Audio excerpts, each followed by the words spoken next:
boa noite, meus amigos que acompanham a página A Hora da Democracia. Vocês acabaram de ver aí, ó, os que acompanharam ao vivo aqui, o primeiro A Hora da Democracia Notícias, né? Aqui um novo programa, uma nova atração do seu canal que terá notícias diárias, agora também notícias diárias sobre a política nacional e internacional. Se vocês não viram, rola para baixo aí no feed da página e acompanhe o primeiro programa, A Hora da Democracia Notícias, para vocês verem. Agora, o nosso tradicional Aggressive Monday, aqui na segunda-feira, um dia especial que nós debatemos um tema, qualquer tema, um tema relevante para a política brasileira, que hoje nós vamos debater talvez o tema mais difícil para a esquerda. Muitas vezes a esquerda é muito criticada, não consegue apoio dentro desse campo. Existem movimentos de esquerda dentro desse campo, mas é um campo muito de difícil acesso para a esquerda do país, que é o campo de segurança pública. A segurança pública nada mais é do que as políticas, principalmente no Brasil, as políticas são voltadas para as forças militares, as políticas de planejamento de ações que envolvam a garantia, a proteção dos direitos do cidadão de forma ampla, normalmente num viés punitivo. A nossa política de segurança pública brasileira, e aí já entrando no tema, nossa política de segurança pública brasileira, ao longo de vários anos, por várias nuances das características da sociedade brasileira, foi uma política de segurança construída de forma a punir. Historicamente, e assim, de forma sociológica, o Brasil tem uma construção de uma política punitiva muito racista e racista mesmo, é dessa linhagem, uma política punitiva ao extremo, com requintes de tortura mesmo. Nós tivemos períodos, nossa escravidão foi uma das mais longas do mundo, com requintes de tortura, com requintes de utilizar dos castigos físicos como método de conter aquele ser humano rebelde. Então o escravizado, ele era contido através de tortura física, que era de certa forma ligada naquele contexto daquela sociedade como uma política de segurança pública, para garantir a ordem, a estrutura escravocrata daquela sociedade brasileira daquele tempo. E nós tivemos, depois da abolição, depois da proclamação da República, também um movimento de construção de uma política pública de segurança pública punitivista. No início do século XX, os modelos sanitários de criminologia, aqueles modelos segregacionistas, aqueles modelos racistas mesmo de criminologia, que estavam muito em voga na Europa e foram bastante desenvolvidos na Itália, principalmente, eles vieram para o Brasil. Esse modelo de estudo criminológico, de uma criminologia inata, de que aquele ser humano de determinadas características, de determinadas proveniências sociais e econômicas, seria naturalmente, de forma inata, criminoso. Então nós tivemos essa construção dessa criminologia no Brasil.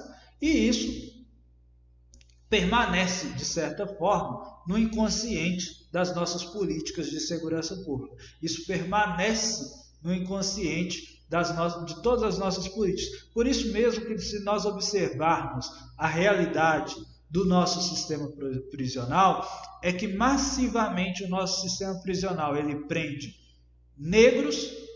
jovens negros de periferia. Massivamente a população carcerária brasileira é composta por esse segmento social. negros, jovens e de periferia.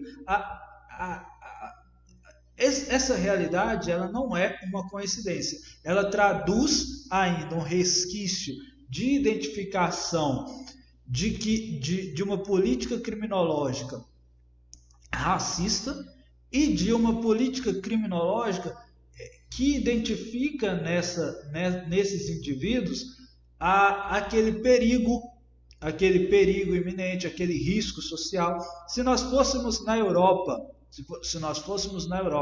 do século XX, do início do século XX, em que estava sendo construída essa política criminológica, nós íamos encontrar ali nos presídios imigrantes, por causa da origem, do contexto xenofóbico daquela sociedade europeia que identificava no diferente, no estrangeiro, o criminoso, aquele que estava ali para destruir a organização social. Se nós formos nos Estados Unidos e avaliarmos os presídios nos Estados Unidos, também nós vamos identificar essa relação de negro, jovem e de periferia sendo os principais formadores, os principais principalmente constituem aquela população carcerária daquele país. Tem um documentário no Netflix, né? Um documentário excelente que é a 13ª Emenda, que justamente conta sobre o processo de abolição da escravidão nos Estados Unidos, como que aqueles antigos escravocratas se organizaram para ali, naquela emenda à Constituição que acaba definitivamente com a escravidão nos Estados Unidos, em todo os Estados Unidos, inserir naquela emenda, na 13ª Emenda, o que eles chamam de loophole, um buraco, um buraco que através dele foi possível encarcerar a população negra, que era justamente que ninguém poderá ser submetido à servidão, a um trabalho escravo, a não ser por uma condenação penal.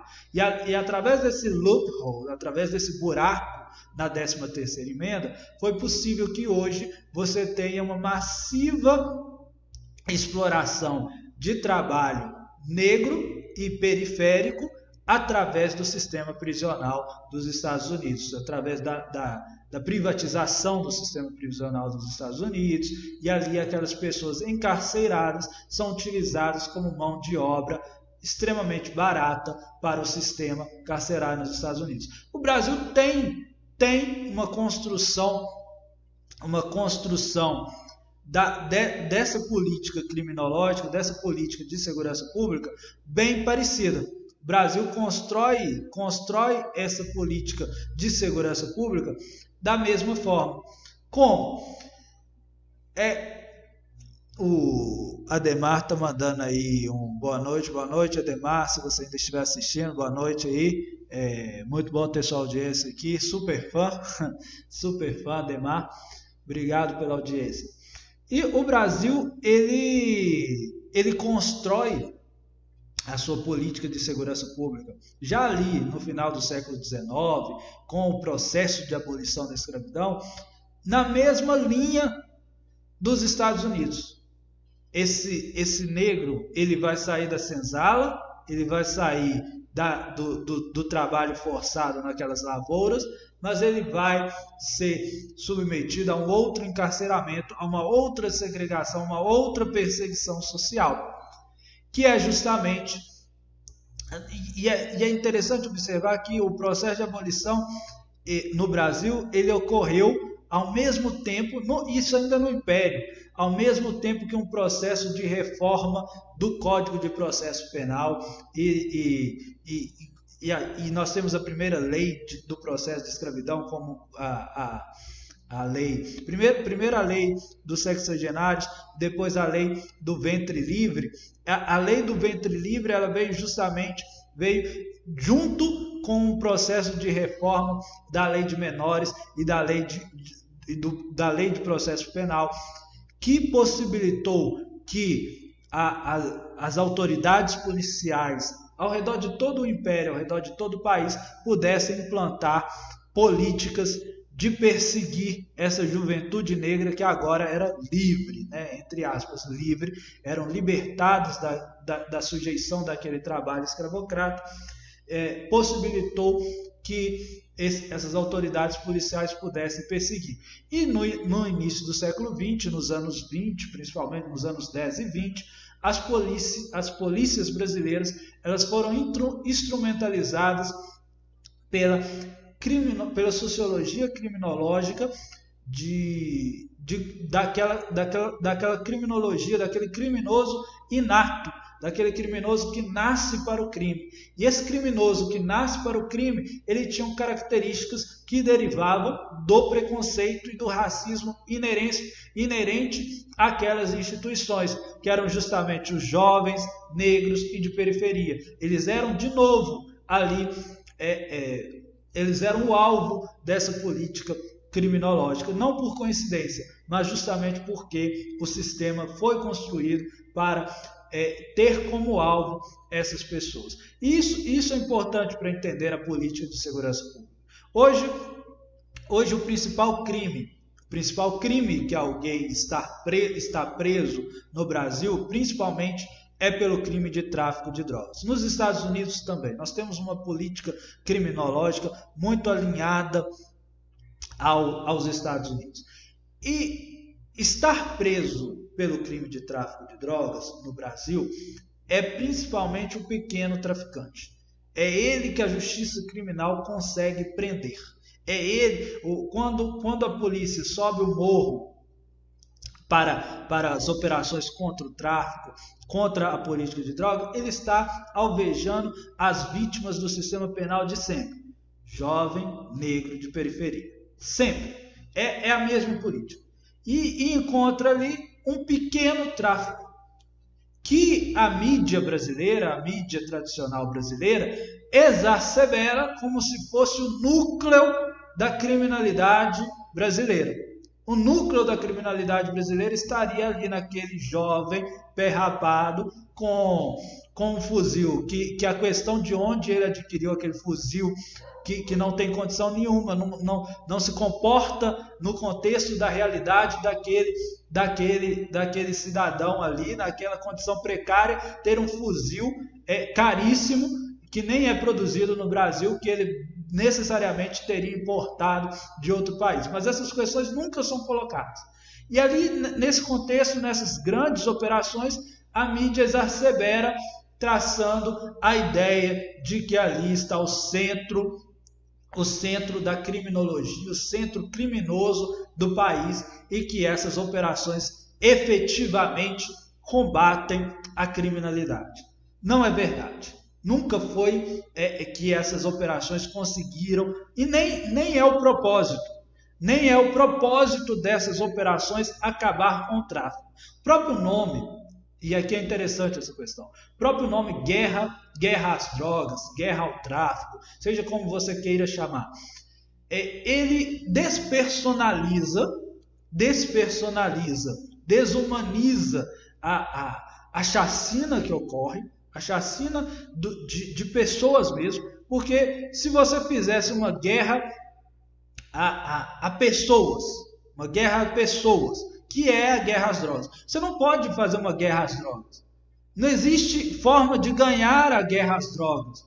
Como que você vai ganhar a guerra às drogas? Você vai ganhar como o atual ministro do Supremo Tribunal Federal, Alexandre de Moraes, na época que ele era ministro da Segurança Pública, que ele foi para o Paraguai acabar, que ele queria acabar com a maconha no facão.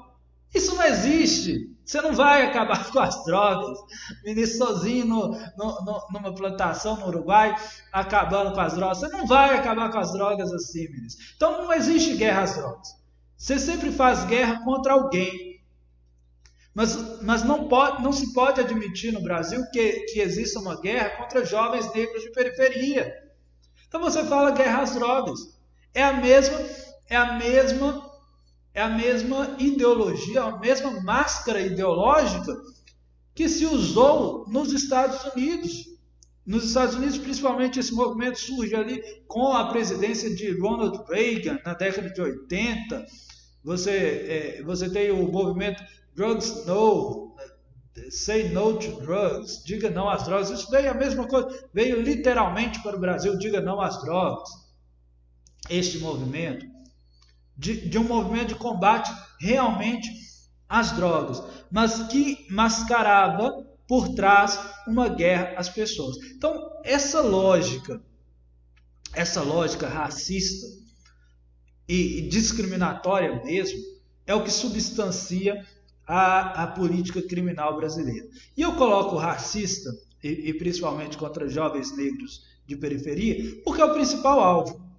Mas toda essa população periférica, todas essas identidades periféricas, elas são alvo dessa política criminológica, dessa política de segurança pública. O Fantástico ontem mesmo fez uma matéria sobre a realidade das mulheres trans nos presídios. O STJ já decidiu recentemente de que as mulheres trans têm que ser colocadas em presídios femininos.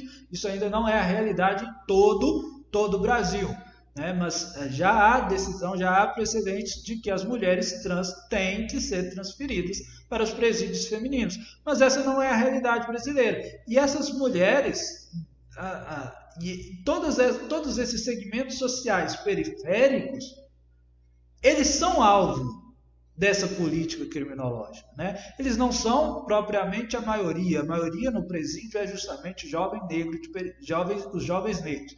Mas toda essa população, se você fizer um estudo da realidade carcerária, toda essa população periférica, toda essa identidade social periférica será encontrada nos presídios brasileiros. Então é isso que substancia a ideia da política de segurança pública no Brasil. Isso não vai funcionar. Isso não vai funcionar e nunca funcionou. O que isso promove? Promove uma verdadeira chacina e controle social. E aí nós temos um presidente que durante a campanha ele falou que iria metralhar a Rocinha. Metralhar a Rocinha, e nós temos um governador no Rio de Janeiro também alinhado a essa política punitiva do direito penal, da perseguição do direito penal.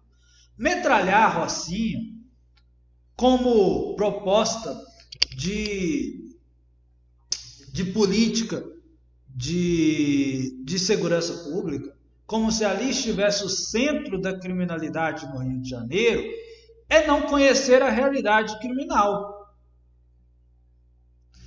Então, Igor, se ali não está o centro da criminalidade no Rio de Janeiro, onde no Rio de Janeiro e no país, não estão nas periferias, onde que estão? Estão realmente, e o tráfico de drogas, a gente tem elementos para dizer isso, se originam de grandes traficantes internacionais.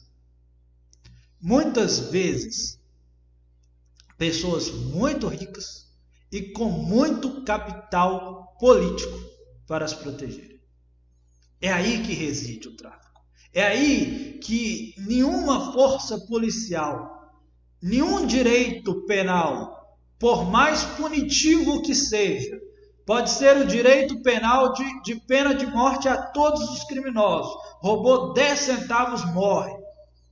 Roubou sem julgamento. Pode ser o direito penal sem julgamento. Roubou 10 centavos, morre. Tiro na hora, morreu, acabou. Punição, estilo aquele filme da velhache da década de 90. Só pessoas velhas que nem eu vão lembrar. O Juiz. A justiça criminal que o policial, ele é policial, ele é juiz e ele é executor ao mesmo tempo. E a pena é executada na hora. O policial vê a ocorrência de um crime, tira sua arma e executa a pena, que quase sempre é morte, ao mais pequeno crime. Pode ser esse direito penal. Não vai conseguir acabar com o núcleo do crime do crime mais organizado do país. Não vai. Porque esse crime, ele é protegido pelo próprio sistema. Ele se utiliza desse sistema altamente punitivo para se manter oculto e para manter a população distraída que o problema da segurança está em outro lugar. Não, o problema da segurança está no moleque que bateu seu celular ali na esquina. O problema da segurança está no pequeno traficante que vende ali 30 gramas de crack na esquina. A mesma política higiênica do governo João Dória em São Paulo. A criminalidade, o problema de drogas está desculpa pela palavra horrível que eu vou falar agora, no cracudo da Cracolândia. Ali que está o problema das drogas, ali que está. E aí você implementa políticas sanitárias, que não são políticas para reaver ou para melhorar a condição da política que realmente vai melhorar a condição social, a realidade social daquele de novo, desculpa por essa palavra, daquele cracudo lá na Cracolândia. Não tem esse interesse de ter essa política ali. O que se tem é o quê? Vamos remover essa pessoa daqui, desse lugar, porque aqui está chamando a atenção e não pode chamar a atenção. É esconder por debaixo do pano. Não é resolver a questão. No máximo, ir com a polícia, prender ali uns 20, 30, numa grande operação que vai ser notícia no jornal, uma grande operação, prende traficantes e vai mostrar arma, vai mostrar ali um dinheiro. Essa é a política criminológica brasileira. Essa é a política de segurança pública brasileira que nós temos. Nós não temos uma política de segurança pública que atinge grandes traficantes. Porque os grandes traficantes são protegidos por esse sistema que existe justamente para esconder esses grandes traficantes. E essa política não é só mandar um abraço aqui. Estou vendo aqui o comentário do Eleandro. Muito obrigado, Eleandro, pela audiência. Aí quase sempre aí com a gente, sempre que pode, aí no canal, né? Muito obrigado. E esse problema, né, retornando ao assunto, este problema da segurança pública não é exclusivo da questão do racismo inerente às instituições, né, à realidade brasileira. É muito por isso, tem muito esse aspecto, mas não é exclusivo disso. Há um problema estrutural nas polícias brasileiras. E este problema estrutural das polícias brasileiras, pelo menos este, está sendo escancarado atualmente. Está quase impossível não perceber que nós temos um problema institucional de organização e estrutura das polícias e das forças de segurança públicas nacionais. Nós tivemos recentemente o motim das forças policiais do Ceará. Nós tivemos o incidente do assassinato do miliciano Adriano pela polícia da Bahia. Nós temos a polícia do Rio de Janeiro que está a serviço e instrumentalizada a organizações milicianas.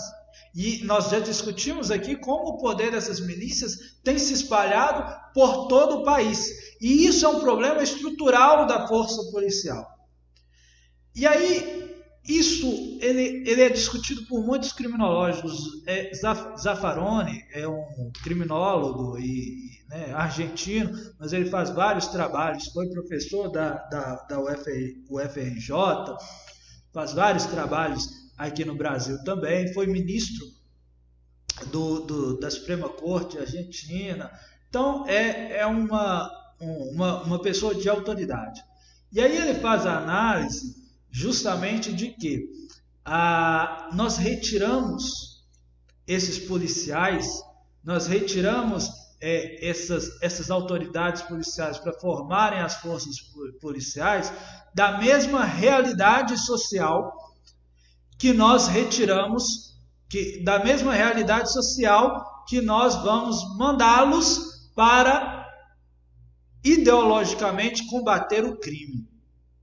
Nós retiramos esses policiais também de uma realidade periférica, e o crime Tropa de Elite retrata isso de forma magnífica. Nós retiramos esses cidadãos de uma realidade periférica, de uma realidade já violenta, e introduzimos eles numa corporação estruturada para praticar violência contra aquelas pessoas que dividiam sua comunidade. E aí isso é de uma contradição social inacreditável. E isso só é possível porque existe toda uma máquina ideológica, toda uma máquina e estrutura ideológica para convencer aquele indivíduo pobre de que matar indivíduos pobres de sua própria comunidade está a serviço de um bem maior de segurança social. Isso é produzido por um controle ideológico impressionante. Impressionante mesmo, esse controle ideológico de que é produzida essa realidade. E essa realidade, ela subsiste em uma estrutura hierarquizada e extremamente rígida, que é a polícia militar. As polícias militares no país, elas são organizadas em uma estrutura hierárquica extremamente rígida, extremamente corporativista, extremamente fechada e de tal forma que há outro problema. A gente retira esse jovem para inserir ele nessa estrutura policial dessa realidade periférica, são jovens já de uma realidade periférica, e pagamos eles absurdamente pouco. É um barril de pólvora que nós estamos construindo no Brasil. Elas estão percebendo, principalmente influenciados por essa influência das milícias. Porque a gente já discutiu aqui sobre as milícias. As milícias sim têm interesse em controle político. As milícias sim têm interesses em poder político. E essas milícias, elas estão ganhando espaços dentro das instituições policiais e influenciando esses motins ao redor do país. Por quê? Porque o barril de pólvora está prestes a explodir. Eles percebem que eles têm os estados sob refém. Eles percebem que os estados estão inevitavelmente amarrados a toda essa política criminológica de perseguição, de exclusão social, que eles não conseguem mais. Esses políticos, esses governantes desses estados, não conseguem mais se livrar dessa política criminológica. Se você for hoje propor, não, vamos fazer uma política criminal diferente, vamos fazer uma política criminal de realmente mudar a realidade de produção daquele criminoso, para que não se produza tantos criminosos mais. Vamos fazer uma mudança da realidade social. Que isso é política de segurança pública. Isso tem que ser encarado como política de segurança pública. A política de segurança pública, orientada por envio de força policial, somente por envio de força policial militar, quando acontece algum caos, envia a força militar, reprime violentamente aquele crime e depois abandona aquelas pessoas para aquela mesma realidade, para aquele mesmo convívio que produziu aquela realidade criminosa, isso é insustentável mais. Mas os políticos hoje, e isso nós estamos vendo que governadores de direita ou de esquerda, seja no Nordeste governado pela esquerda, seja no Sudeste governado pela esquerda, pela direita, hoje governado pela direita, eles estão presos a essa política, eles não conseguem mais escapar disso, eles não conseguem mais vender para a população que existe outra forma de fazer segurança pública. Então eles estão presos a essa política de segurança pública, eles não conseguem mais se livrar e eles têm que constantemente vender isso. E esses policiais, e muitos influenciados pela ideologia bolsonarista e miliciana, perceberam que eles têm os estados em suas mãos, que eles têm o controle e os estados estão reféns dessa política criminológica. E aí nós vamos ver surgir muito mais rebeliões, muito mais motins das forças policiais, se nós continuarmos nessa mesma estrutura, nessa mesma ideologia militarizada e punitivista de segurança pública, que só enxerga a segurança pública como um viés punitivo. Sete Lagoas, falando aqui um pouco, Sete Lagoas, minha cidade, a minha cidade Sete Lagoas, está também, passou aí no período de carnaval, por incidentes de segurança pública. Presídio superlotado, a política criminal de que a prender é sempre a primeira e única opção, porque se você não prender, você não está fazendo nada pela segurança pública. Então a política criminal é sempre prender e prender mais, e prender mais, e prender mais, em presídios sem condições de manter esses presos, em presídios superlotados, em presídios sem condições dignas de manter esses presos. Então você prende o ladrão do supermercado, prende o ladrão do supermercado que roubou margarina, chinelo e cerveja, e prende, e manda ele para essa realidade e mantém preso. Sete Lagoas chegou a esse estupim com mortes em sequência dentro do presídio, presos que morreram dentro do presídio. Um indivíduo chegou a incendiar um ônibus e deixar um bilhete, uma nota, dizendo que isso era só o começo, enquanto não mudasse a realidade dos presídios, do presídio local. Essa é a realidade brasileira. É essa a realidade da política de segurança pública, que enxerga somente uma opção: prender, reprimir, prender, reprimir, prender, reprimir ou matar. A lógica criminológica atual brasileira só enxerga essa opção. Não existe outra opção na lógica criminal brasileira. Tá bom? Mas é assim, sem solução? Não, não é sem solução. É muito difícil, como eu iniciei o vídeo, para a esquerda entrar nesse meio. Por quê? Porque o controle ideológico daquela pessoa que é o principal interessado, muitas vezes o principal interessado de que essa política de segurança pública mude, é o próprio policial. Ele é a linha de frente dessa política de segurança pública ineficaz. Ele é a linha de frente e que é mandado para matar ou morrer desse genocídio que nós estamos fazendo no Brasil. Ele é a linha de frente dessa política criminológica. Ele seria o mais interessado em mudar essa realidade, mas ele está preso a um sistema ideológico que condicionou ele também a pensar que essa é a única opção.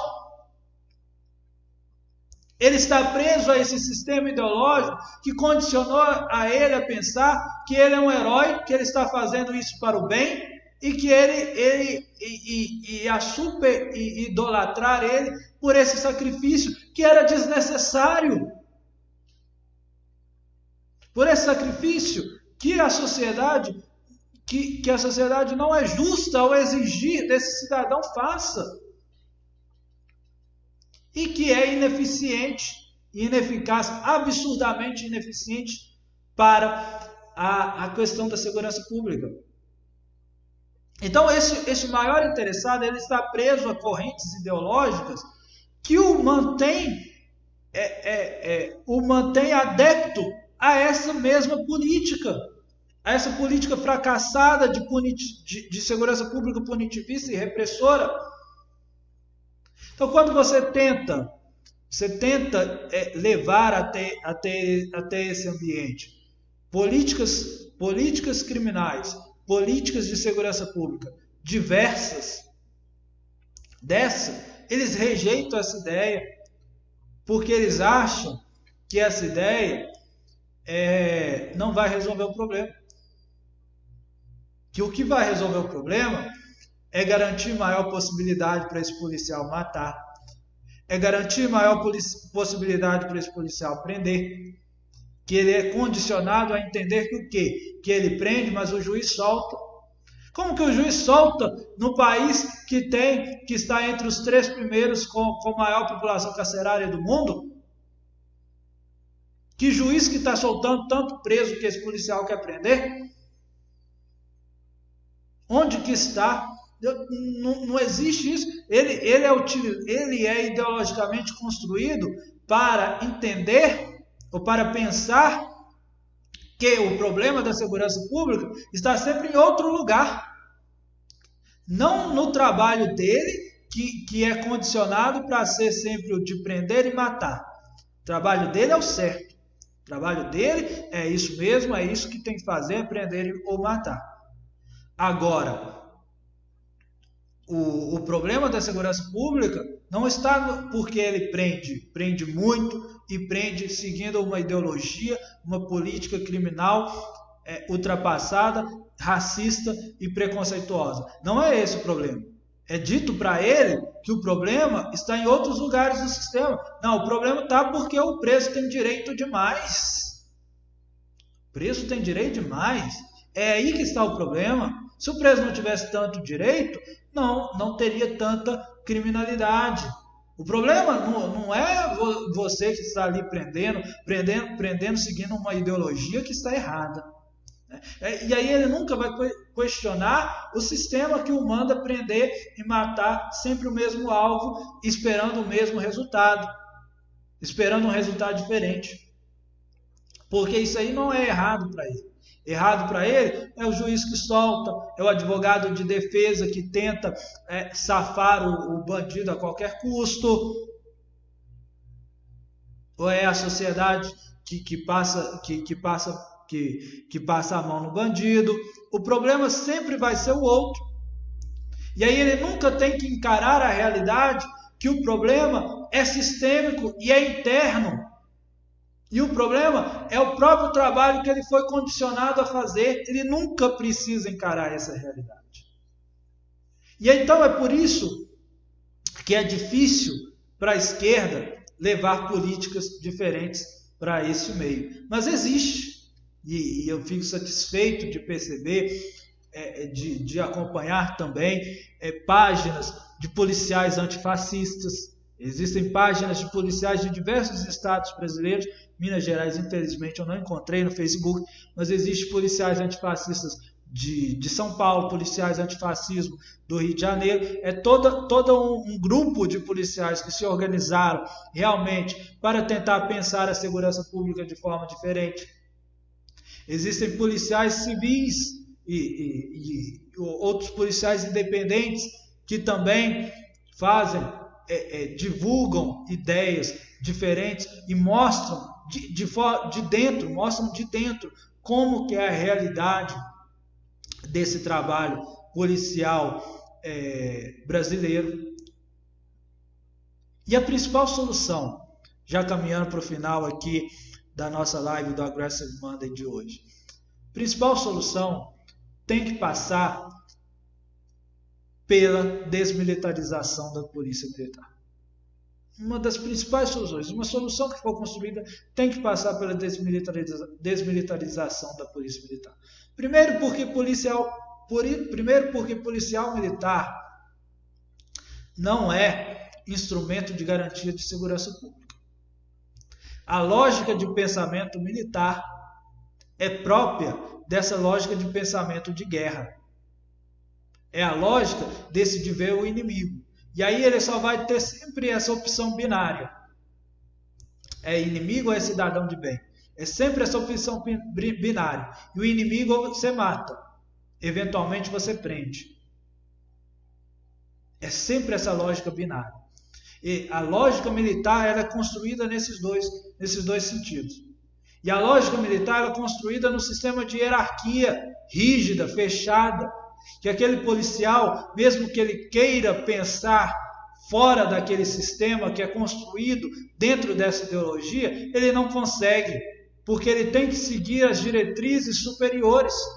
Ele está dentro de uma hierarquia fechada e a própria escola militar ela é construída para idolatrar essa hierarquia, para valorizar. Ela não é só construída para que você obedece porque você tem que obedecer, porque isso não ia funcionar. Isso não ia funcionar em lugar nenhum do mundo. A ideologia militar ela é construída para aquele policial se sentir satisfeito e honrado em obedecer a hierarquia. E aí ele nunca vai conseguir se desvincular da ideologia que também o oprime, que também o condiciona a um sistema repressor, a um sistema punitivo repressor. Então, qualquer discussão de mudança de realidade da segurança pública brasileira, ela tem que começar de baixo, propondo a desmilitarização da polícia, imediata desmilitarização da polícia. Tem que passar por essa solução. E aí você vai ter que ter reformas mais profundas em toda a política criminal, em toda a lógica da política criminal, até mesmo em questão de punição, determinados crimes serem mais punidos do que outros. O nosso Código Penal, por exemplo. Nosso Código Penal, você pode pensar, o nosso Código Penal, ele protege a vida. Se você pegar os crimes que são punidos de forma mais severa no nosso Código Penal, são crimes contra o patrimônio. Nosso Código Penal é patrimonialista. Ele protege o patrimônio. Então eu compartilhei hoje ou ontem uma frase que se você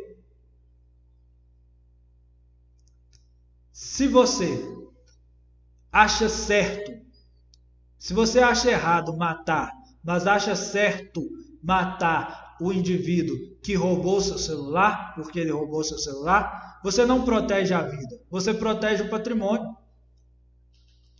Então, se você defende que punição severa para o bandido que rouba seu celular, rouba seu relógio, rouba sua carteira na esquina, até mesmo chegando ao ponto de pena de morte para esse bandido, você não está protegendo a vida, você está protegendo o patrimônio.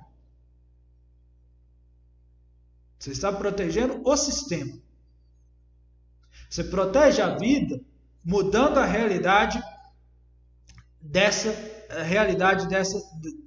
realidade social que gera e produz essa realidade de criminalidade absurda no Brasil.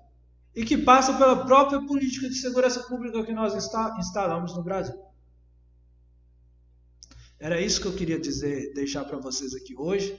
O especial Aggressive Monday sobre segurança pública. Obrigado àqueles que acompanharam. Não esqueçam se você gostou, curta e compartilhe. Participe da promoção aí para concorrer ao livro de Gessé de Souza, A Elite do Atraso, da Escravidão a Bolsonaro, sociólogo importantíssimo.